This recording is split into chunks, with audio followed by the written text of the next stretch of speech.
खबरें जो आपको सीधे जोड़ती हैं हमसे, जिनका आपकी जिंदगी पर होता है सीधा असर। खबरों की वही तस्वीर, बिना बदले बिना डरे, जज्बा सच का लिए, सच दिखाते हैं।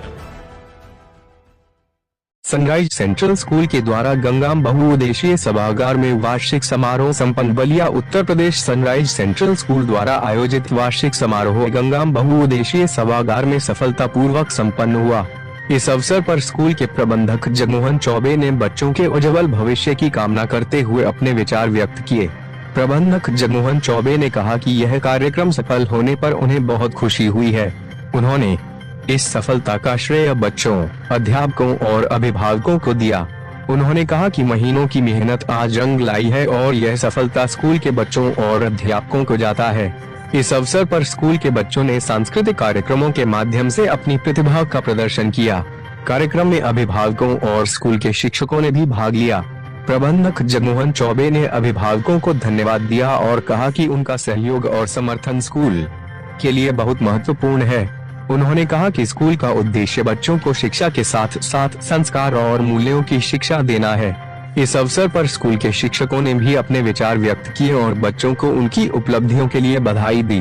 कार्यक्रम के अंत में स्कूल के बच्चों को पुरस्कार और प्रमाण पत्र दिए गए। मेरा नाम चंदन सिंह है, सीके सिंह के नाम से लोग जानते हैं बलिया में। मैं सेंट जेवियर्स स्कूल धरहरा का प्रिंसिपल हूँ। आज किस तरह का प्रोग्राम ऑर्गेनाइजेशन किया गया, क्या रहा? प्रोग्राम में मैं अपने लीगेसी को याद कराने के हेतु हमने अपने एलुमनाई को बुला रखा था, जो पूर्व छात्र हमारे रहे हैं विद्यालय के।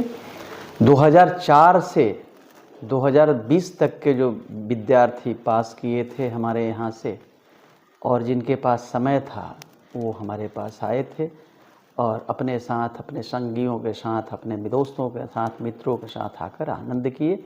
और जो हमारे छात्र हैं क्लास 12 वाले, वो उनके लिए हमने फेयरवेल कर रखा था। हमने नहीं, कहिए कि उनके पिछली क्लास वाले बच्चे जो हैं क्लास 11th वालों ने, उनके लिए फेयरवेल ऑर्गेनाइज कर रखा था। सर, जिस तरह कहीं ना कहीं बहुत बड़ा बात कहा, 2004 से लेकर अब तक के बच्चों को मतलब कि विद्यालय से, परिवार से जुड़े रहे और उन बच्चों को बुलाकर कहीं ना कहीं इतने सालों का सफ़र, बच्चे कहाँ से कहाँ पहुँच गए होंगे, लेकिन आपने उन बच्चों को बुलाकर और विद्यालय में पुनः स्वागत किया।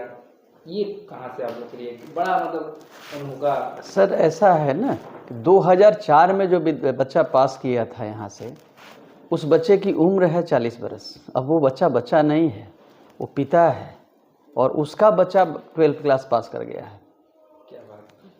और वो जब हमने परिचय मांगना शुरू किया तो वो यादव जी बच्चा है, बच्चा नहीं कहूँगा, फिर जेंटलमैन विद्यालय के लिए तो सर हमारे लिए बच्चा ही। उनसे मैंने जब बात करी, जब पहली दफ़ा उन्होंने हमको कॉल किया सोशल मीडिया पर देखकर, उन्होंने कॉल किया कि सर मैं आपके स्कूल का प्रोडक्ट हूँ, 2004 का नाम बताया उन्होंने। मैं सब कर क्या रहे हो आप? उन्होंने कहा कि मैं कैनरा बैंक में मैनेजर हूँ। तो ये एक ऐसी अनुभूति है जो कनेक्ट करती है पुराने से नए को, old traditional way of teaching से मॉडर्न टीचिंग को। ये दोनों तरह के चीज़ों को कनेक्ट करता है। आप उठा कर देख लीजिए, आपके बीच में भी मौजूद था हमारा sales tax inspector, income tax inspector, 10 से अधिक डॉक्टर्स थे, सैकड़ों इंजीनियर्स थे। एक बच्चा हमारा टाइम दिया था, नहीं आ पाया, एनडीए वाला, रिसेंटली वो एनडीए कंप्लीट करा है, डिंकू सोनी, वो नहीं आया था। कौन सा प्रोग्राम का उद्देश्य क्या है? प्रोग्राम से आप लोग समाज में क्या संदेश रहेगा? कनेक्शन, क्या संपर्क, कनेक्शन कैसा? अच्छा ये बताइए कि मैं इस कुर्सी पर बैठा हुआ हूँ, मैं 2013 से इस कुर्सी पर हूँ